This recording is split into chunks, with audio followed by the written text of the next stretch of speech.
Here's a chance for a quick tip right quick. I'm sure if you already do a lot of scroll sawing and stuff, then you already know this, but if you're just getting started, you can see right here the section I just cut off. When you get in corners like that, where you want a good sharp point, like in the bottom of that M, and then the corners right there, what I do is I cut all the way to the corner on the direction I'm going, and then back up just a little bit and make a curve right there, and then get into your next line. That way that leaves that little bit right there, and right there. And then once you got the big chunk out, you can come back and catch your line in and go straight down to those points.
Quick tip on sanding.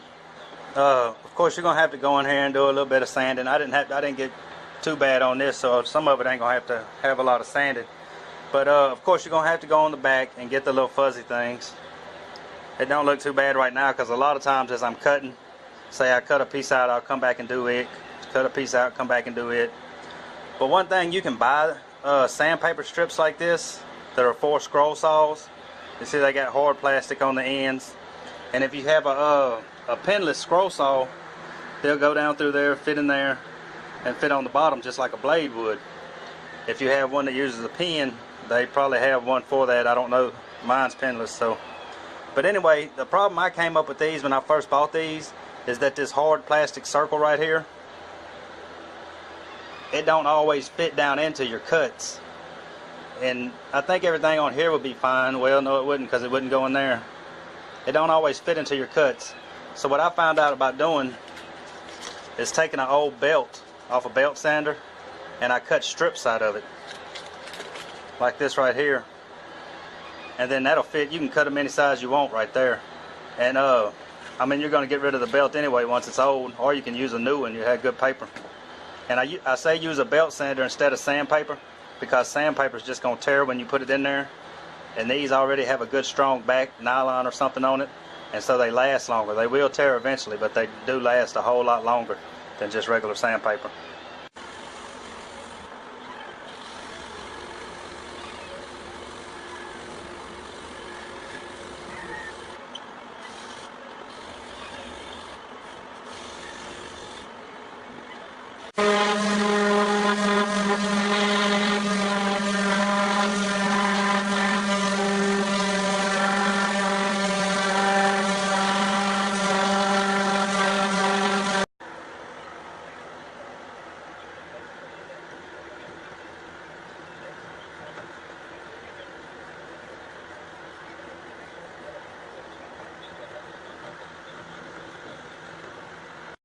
Alright, that'll do it on this one.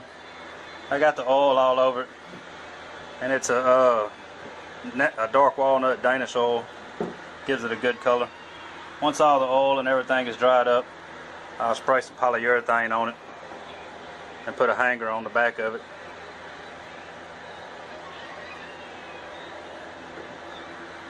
But everything came out real good. I did this by I used these letters, cardboard letters, and drew it out on the board. I've seen a stencil for these Amazing Grace crosses before, but I didn't like the stencil, because in the stencil there's no separation between some of the letters, and I know that's just to make it stronger, but I wanted to do it myself. I know that's not a lot of separation, but it is a little bit. And there was something else on there squished up pretty bad, and I just didn't like the way it looked, so I did my own. So anyway, that'll do it on this one. If you like these type of videos, please like and subscribe, and come back for the next one.